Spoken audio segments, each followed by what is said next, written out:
ನಾವು ಕೆಲವು ಸಲ ಜೀವನದ ಹಲವಾರು ವಿಭಾಗಗಳಲ್ಲಿ ಅಥವಾ ಒಂದು ವಿಭಾಗದಲ್ಲಿ ತುಂಬ ಸ್ಟಕ್ ಆಗಿಬಿಟ್ಟಿರ್ತೀವಿ. ಅದು ಮೂವೇ ಆಗ್ತಾ ಇರಲ್ಲ. ನಿಮ್ಗೆ ಯಾರಿಗಾದ್ರೂ ಈ ಥರ ಅನುಭವ ಆಗಿದೆಯಾ?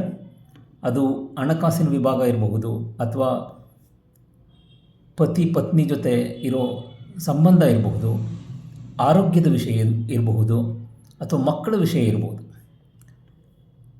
ನೀವು ಏನು ಆ್ಯಕ್ಷನ್ ತೊಗೊಂಡ್ರೂ ಆ ಆ ವಿಭಾಗದಲ್ಲಿ ಒಂಥರ ಏನು ಚೇಂಜೇ ಆಗ್ತಾ ಇರಲ್ಲ. ನಿಮಗೆ ಕನ್ಫ್ಯೂಸ್ ಆಗಿಬಿಟ್ಟಿರುತ್ತೆ, ಏನು ಮಾಡಿದ್ರು ಇಷ್ಟೇ ಏರಿಯಾ ಅಂತ. ಎಲ್ಲರಿಗೂ ಯಾವುದಾದ್ರೂ ಒಂದು ಟೈಮಲ್ಲಿ ಈ ರೀತಿ ಅನುಭವ ಆಗಿರಬಹುದು. ಇಂಥ ಸಮಯದಲ್ಲಿ ನಾವು ಏನು ಮಾಡಬೇಕು? ನೀವು ಒಂದು ಸ್ವಲ್ಪ ಸ್ಲೋ ಡೌನ್ ಆಗಬೇಕು. ನಿಧಾನವಾಗಿ ಕೂತ್ಕೊಂಡು ಯೋಚನೆ ಮಾಡಬೇಕು. ಈ ಕ್ಷಣದಲ್ಲಿ ನೀವು ಯೋಚನೆ ಮಾಡಿದಾಗ ಎಷ್ಟೊಂದು ಸಲ ನಿಮ್ಮ ಮನಸ್ಸಿನಲ್ಲಿರೋ ಥಾಟ್ಸು, ಅದು ನಿಮ್ಮ ಭೂತಕಾಲದಲ್ಲಿ ಆಗಿರುವಂಥ ಫೇಲ್ಯೂರ್ಸ್ ಇರುತ್ತಲ್ಲ, ಅದು ನಿಮ್ಮನ್ನು ಈಗಲೂ ಕಾಡ್ತಾ ಇರುತ್ತೆ. ಅಥವಾ ನಿಮ್ಮ ಭವಿಷ್ಯತ್ ಕಾಲದಲ್ಲಿ ಏನಾಗುತ್ತೋ ಅನ್ನೋ ಒಂದು ಒತ್ತಡ, ಫಿಯರ್, ಆ್ಯಂಗ್ಸೈಟಿ ಇರುತ್ತಲ್ಲ, ಅದು ಕೂಡ ನಿಮ್ಮನ್ನು ಈ ಕ್ಷಣದಲ್ಲಿ ಕಾಡ್ತಾ ಇರುತ್ತೆ.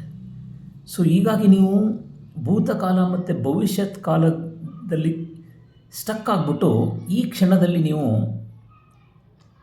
ಸಂತೋಷದಿಂದ ಇರೋದಕ್ಕೆ ಆಗಲ್ಲ. ನೀವು ಈ ಏರಿಯಾನ, ಈ ವಿಭಾಗವನ್ನು ನೀವು ಚೇಂಜ್ ಮಾಡಬೇಕು ಅಂದರೆ ಈ ಭೂತ ಮತ್ತು ಭವಿಷ್ಯತ್ ಕಾಲವನ್ನು ಸ್ವಲ್ಪ ಸಪ್ರೇಟ್ ಮಾಡಬೇಕು. ಸಪ್ರೇಟ್ ಮಾಡಿ ಈ ಕ್ಷಣದಲ್ಲಿ ನಾನು ಏನು ಮಾಡಿದ್ರೆ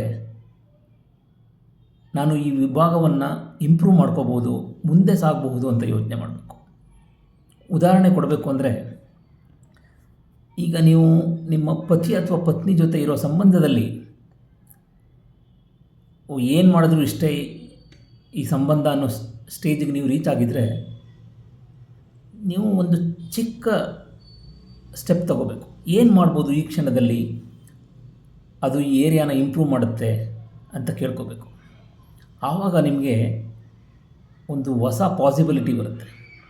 ಇದೇ ರೀತಿ ಹಣಕಾಸಿನ ವಿಷಯದಲ್ಲಾದರೆ,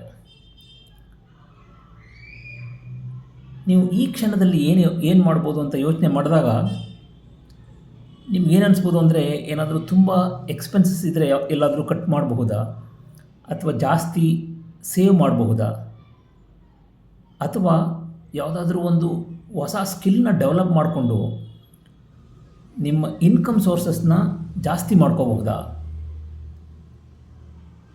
ಈ ರೀತಿ ಹೊಸ ಐಡಿಯಾಸ್ಗಳು ನಿಮಗೆ ಬರುತ್ತೆ.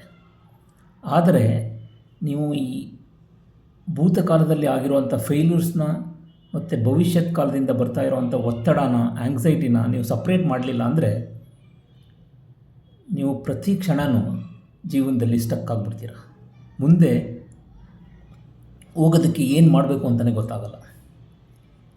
ಆದ್ದರಿಂದ ತುಂಬ ಸ್ಟಕ್ ಆದಾಗ ಸ್ವಲ್ಪ ಸ್ಲೋ ಡೌನ್ ಮಾಡಿ ಈ ಕ್ಷಣದಲ್ಲಿ ಏನು ಮಾಡಬಹುದು ಅಂತ ಯೋಚನೆ ಮಾಡಿ.